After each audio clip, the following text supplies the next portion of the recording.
this is a reminder. Learn to correct your wrong ways with people.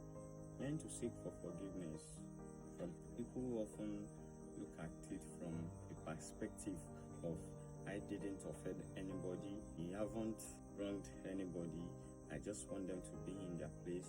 And with you keeping people in their place, with you keeping people in malice. So you should try and correct your ways with people. You cannot be fighting everybody, and that is the fact. If you want to get to the top very quick, if you want your growth to be very fast, if you want to get there fast, you have to correct your ways with everybody, or they have wronged you.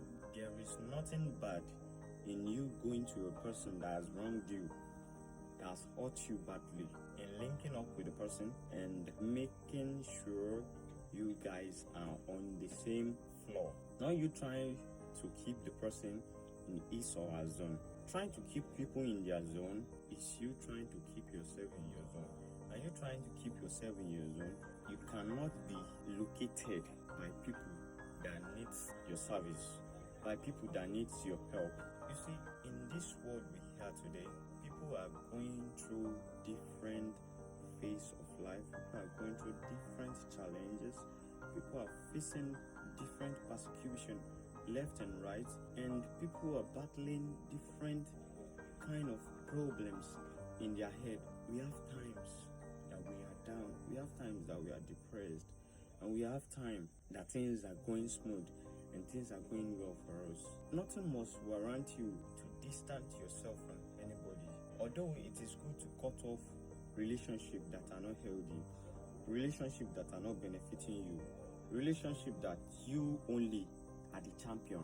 If you cut off those kind of relationships, yes, it is true. But make sure you have a good relationship with those people. Make sure you have not hurt anybody, or you have not wronged anybody badly, or hurt anybody badly, or anybody hurt you. Because wronging people can hold you back, and them wronging you will make you lack trust in people. Anybody that have wronged you or you have wronged, go back to them, reconcile with them. Make sure you reconcile with them. It is not until people come at your door begging for mercy, begging for forgiveness, before you forgive people that hurt you. You have to forgive people that hurt you. You have to let things go. You have to beg people that offend you, or people like, most of the time you might be the one that is on the wrong path, and you might not know, or you might feel you are the one on the right path, you are the one doing the right thing, you are the one doing the right thing, but most of the time you might be wrong. You have to correct your ways, reconcile your ways. Take for example Joseph in the Bible. Joseph was thrown into the pit by his brethren. Joseph was a good guy. He wasn't the type that wants to collude with his brother to do evil. So his brethren were angry at him and they wanted to kill him. And that is why you have to notice in life, in every company of enemy, there is always a friend. Reuben was there to say, no, what value will it be for us if we should kill our own brother? Let us sell him to the Egyptians. They sold Joseph to Egypt. And Joseph was a person that has this godly manner in him. He knows God himself. That is why you have to know God yourself. You have to know the kind of God you're serving. He knows God himself, and he overcame all the challenges that faced him.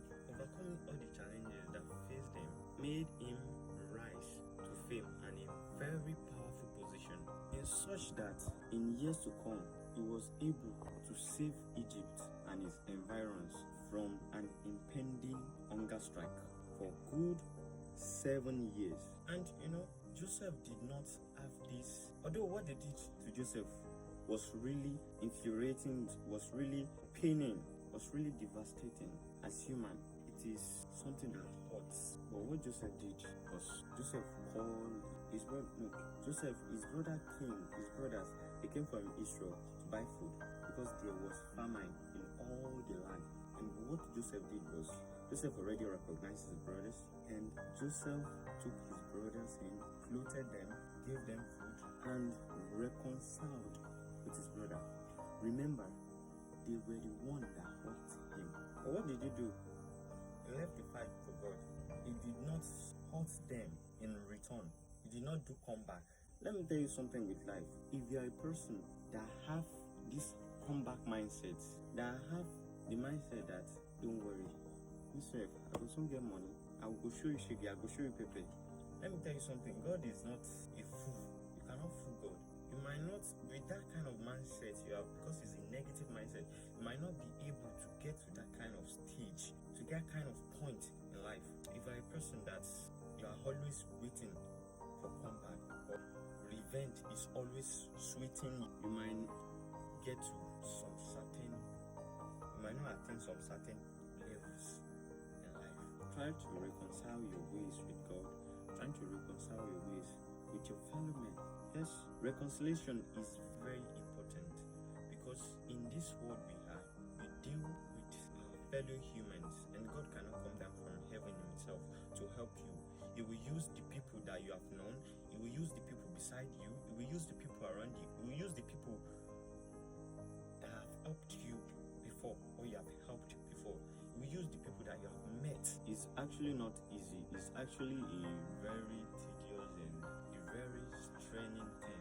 It's actually not an easy task to go to someone that offended you, that intentionally did something bad to you, and forgiveness, or to go to a person that you hurt, because that ego is there as a human being. But the fact is, once you learn to say sorry for wrong thing that you have done, you get better.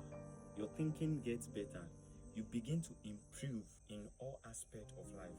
Because one thing with people is, people like being respected. Respect is very vital in any relation.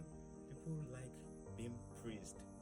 People like being honored. And one thing is, when you are the type that honor people, when you are the type that sorry is not in your own calendar, it will be difficult for you some certain levels in life, because everybody we meet in life, we meet them for a reason, and unsettled rifts becomes a bigger and substantial challenge tomorrow. You have to learn to reconcile your ways with people. Reconcile your will. Reconciliation at times may make you look like a fool to people, but you're not a fool. You actually know what you're doing. When you're a person that when you wrong people, or when they wrong you, you are the one that says sorry first. People will feel that humility in you, and you may not know people that are watching you at that particular time that may be interested in what you have done. The funny thing is, most people don't want to listen to the past stories. People want to know what ended the story. People might not want to know what started the story, what was happening before, what preceded the story. People want to know what ended it. That's what people are after. And I tell you today, reconciliation with all people that you have wronged will even make you have more inner peace and tranquility. It will make you have peace and tranquility in your heart, because you won't be thinking of negativity anymore. Because one thing with people that we have offended, or people that have offended us, is whenever we see them, it is natural for human. Whenever we see them, things that will come to our mind is like to hurt them, we think negative things about them, and that kind of negative thinking that we have at that point in time will channel itself into other things that we do, and that is how the negative thinking will keep growing and promoting itself in our heart. That is when you don't learn to say sorry, when you don't learn to reconcile, when you don't learn to restitute your wrong ways towards people. Learn to restitute your ways with people.